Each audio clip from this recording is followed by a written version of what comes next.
Déjà, ça a été dit tout à l'heure, mais je tiens à remercier la qualité de l'organisation et l'accueil de l'UD de Rouen pour ce congrès confédéral. Merci à eux. Chers camarades, je vous apporte le salut fraternel du secteur de l'intérim. Le secteur de l'intérim représente 2 600 000 salariés intérimaires, soit environ 800 000 équivalents temps plein. Le secteur est aussi constitué de 29 000 salariés permanents qui travaillent dans les agences. Ce nombre impressionnant de salariés représente un potentiel de développement syndical dont Force ouvrière ne doit pas et ne peut pas se passer. Les salariés intérimaires sont de partout, dans l'agroalimentaire, dans le BTP, chez les métaux, la santé et même maintenant des intérimaires à la Sécu. Par conséquent, un lien syndical évident existe entre vous, représentants de l'organisation au sein des sociétés utilisatrices, et nous, les équipes de l'intérim. Les syndicats départementaux des services et l'Union des syndicats renforcent ce lien afin qu'ensemble nous concrétisons les actes d'adhésion. Pour rien vous cacher, nous avons besoin de vous, les camarades, pour nous aider à faire voter les salariés intérimaires. Effectivement, avec une participation de même pas 2%, chaque voix compte pour renforcer notre représentativité de branche et celle de l'ensemble de l'organisation Force ouvrière.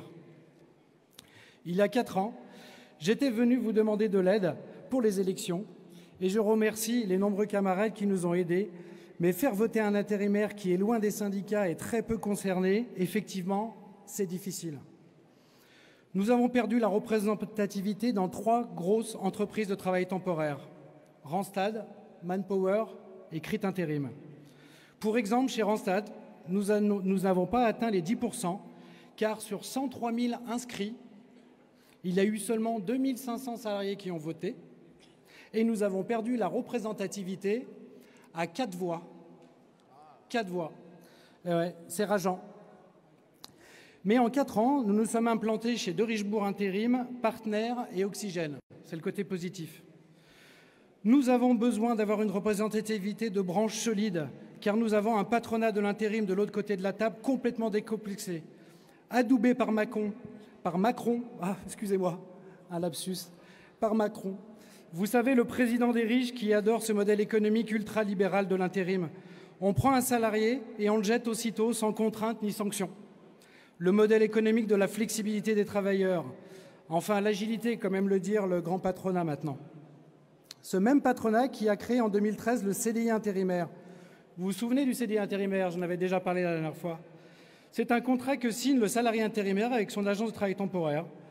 Le seul CDI en France où l'ancienneté n'est pas prise en compte, voire même pire, le salarié peut perdre jusqu'à 30% de rémunération entre 2 lettres de mission, car son salaire correspond au salaire appliqué sur le poste de travail de l'entreprise utilisatrice. Vous connaissez beaucoup de CDI qui accepteraient ça? Ah oui, je ne vous ai pas tout dit. Il y a aussi une mobilité sur ce contrat de 50 km depuis le domicile du salarié pour se rendre à ses missions, une indemnité de déplacement qui n'est pas forcément payée si l'entreprise utilisatrice ne la paye pas.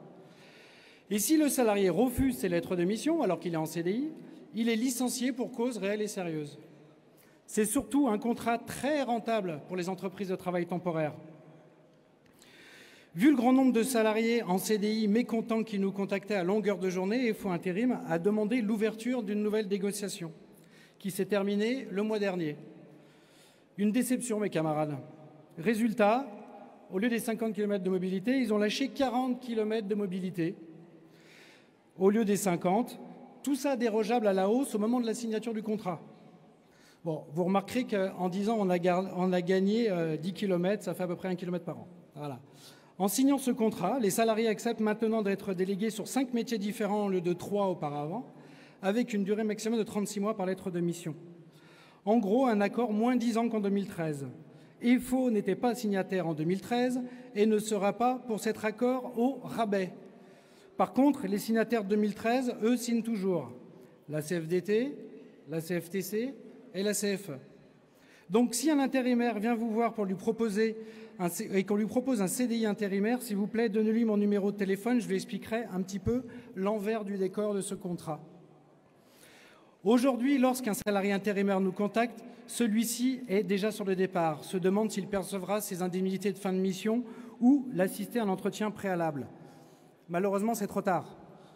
Nos contacts sont disponibles sur les différents tracts que l'on diffuse avec l'aide de notre confédération, que je remercie au passage, car nous avons maintenant une bonne couverture sur le site de la conf, et ça c'est très appréciable, car c'est vrai que les salariés intérimaires souvent ne savent pas qu'il y a un syndicat dans l'intérim, donc peuvent nous contacter plus facilement. Je vous remercie pour votre écoute et sachez que les salariés intérimaires sont des salariés comme les autres. Ils ont des droits, des avantages, mais généralement ne les connaissent pas. Ils sont généralement seuls et isolés, même fragiles et vulnérables, donc allez à leur rencontre et parlez-leur de FO Intérim. Si vous aidez et apportez des renseignements aux salariés intérimaires que vous côtoyez au travail, ce dernier sera en confiance et saura vers qui se tourner pour prendre une carte syndicale dans votre entreprise et dans votre section. Avec les camarades de l'intérim, nous gérons une branche multisectorielle. Nous devons répondre souvent dans l'urgence aux salariés intérimaires qui nous contactent sur leurs conditions de délégation. En théorie, il nous faut donc connaître par cœur toutes les conventions collectives, tous les accords de branche, tous les accords d'entreprise et encore mieux tous les règlements intérieurs des entreprises utilisatrices. C'est pour ça qu'un travail commun est nécessaire, car nous avons besoin de vous pour nous aider. Vive la FEC FO, vive le syndicalisme libre et indépendant, vive Force ouvrière!